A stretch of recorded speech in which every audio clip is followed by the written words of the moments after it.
A tough week, obviously, with the injuries. How you feeling after that? Yeah, good. That's footy. It's a roller coaster, so yeah, there's nothing we can do about it now. But we'll prepare well today and be ready for tomorrow.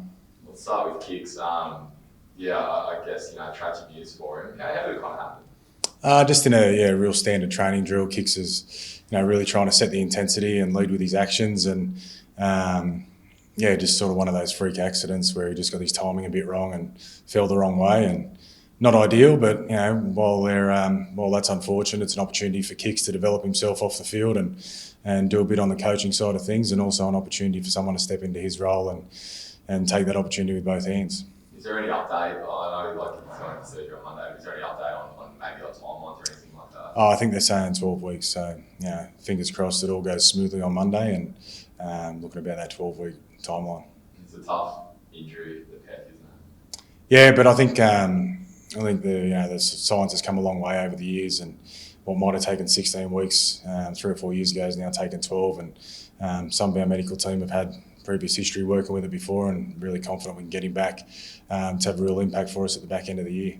It's interesting to know, I guess, already kind of looking forward towards the ways he can kind of better himself. I know that there's obviously a few days where no doubt he's kind of kicking stones, but how quickly do you move into that mentality?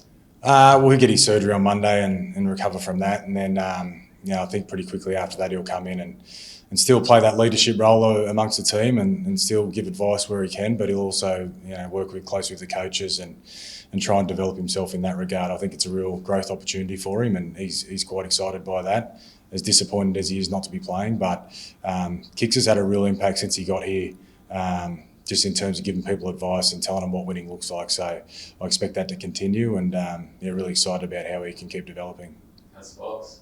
Yeah, Fox is good. He's still loud and full of energy, and he's getting around all right. He's really, really committed to getting back as quickly as he can. And while it's unfortunate that we're going to be missing him, again, it's a chance for him to develop himself and his own footy IQ off the field, and help out with the younger guys that are coming into the team. He's been playing great footy this year. Yeah, Fox has been a real shining light for us. He's just his energy he brings to our team. It's been really contagious, and other guys are going to have to bring that energy that Fox has been bringing all year. And we're definitely going to miss him. But again, we've got 17 guys that are really keen to take that opportunity. Look, I guess it wasn't going to be any other way, but you kind of speak about, what next, you're giving these guys new roles. How tough is it as a coach when two of your biggest names get injured in the same week? It's not easy, but that's footy. This happens all the time. Probably more spotlight on it because they are two big names, and we lost Luke Thompson before the season started, and they're our three of our World Cup players. So they're big news stories, but for us that's just footy. We keep rolling, we move on, we stick to our processes, and we still rock up tomorrow and we play to win. You must be happy too. I think you mentioned you've never seen an injury list like this before, but to still be 3-3, how do you sort of rate that start? Considering the injury list you have, that's not a bad start. Yeah, I'd like us to be a bit better. I think we're in some of those games where we could have taken some more opportunities and be better than 3-3, but it is what it is, and hopefully we can go one better tomorrow and get that result. And the big positive to be locked in his first game back. What's his recovery period been like? What's it been like trying to get him back on the park? Yeah, Tavita's been working really hard. He's been working on his mindset as much as the physical side of things. I think he's really grown as a person over the last probably 2 months, and while injuries are never good, he's really taken that opportunity to work hard off the field, and hopefully we see that come out tomorrow. He's not going to have the match fitness that some of the other boys have built up over the first 6 weeks, but I'm hoping he just lays a platform tomorrow and builds on that over the coming weeks. Are you wanting him to be more an edge player or more sort of punch up the middle, or is he a bit of an all-rounder? What are you trying to get out of him? I just want him to be Tavita. He'll play in the middle. He's not playing edge anymore. He'll play in the middle. He's a front rower. I just want him to be the best front rower he can be. He's an interesting one. I know that no doubt when you came to the club, you want to develop a close relationship with every player. But Tavita is someone who kind of has, potential that can be fulfilled. Is that fair to say? Yeah, I've known Tavita since he was 13, and he's always been a footy head. He loves footy. He watches every game. He wants to be the best footy player he can be. He's had a roller coaster of a journey as well, and I think the point of his life he's in right now, he's settled off the field. He's got a young family. and he understands the opportunity that he's got right now to be the best player he can be. So, yeah, again, it's unfortunate that he's missed the first 6 rounds, but I'm confident we're going to see the best of Tavita Pangai Jr. this year. But he doesn't have to come out and blow everyone away tomorrow. He just has to come out and do his job for the team, be a great teammate, and get better every week. I feel like that's something that's kind of been on his shoulders in the past, is that expectation of you need to swing games on your own. Is that then like a clear message to him? Yeah, I don't want him to think that. I just want him to do his job and be the best version of himself. And if he does that and he gets better every week, he's going to have a really good season. How that relationship goes back a long way. I didn't realise it went back that far. Was that just through the junior systems down there? No, he grew up in Newcastle and I played with his brothers there. So, he was always around footy, always kicking a footy with his mates. And, we've seen a fair bit of him when he was 13 and always knew he was going to be a special talent. And it's just funny how our paths have crossed a couple of times since. And I'm really glad that I get to work with him again.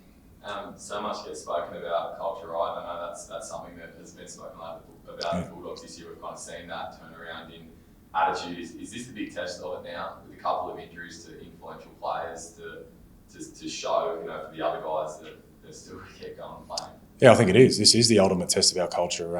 It's all well and good to talk about how good it is when things are going well, but when you're missing a couple of your big name players and other guys come in and take that opportunity, that's where you really see what your culture stands for, what it represents, and we've been really strong on that. There's excuses everywhere if we want them, but we're not going to take them. We understand what the responsibilities are when you pull on a Bulldogs jersey and what that needs to look like, and we've got guys in there that are ready to take those opportunities. And for every guy that we're missing, there's an opportunity for a young guy to build on his career and live out his dream. So every time you get to play NRL, it's a real big responsibility and opportunity, and I think that's the way our guys are looking at tomorrow. Every NRL game's big as well, but it is a big game on Sunday. I think it's close to, if not a sellout already, against the Eels as well. Does it have that feel to it this week? Yeah, but to be honest, we haven't spoken too much about the Eels or the occasion. We had a fair few things we needed to fix up from last week, and we've worked really hard on that. We've had a nice longer week this week to be able to get some training done, and we've focused more on that. We'll look at the Eels a little bit today, but I'd prefer us to fix up what we were lacking last week and make sure we improve in those areas.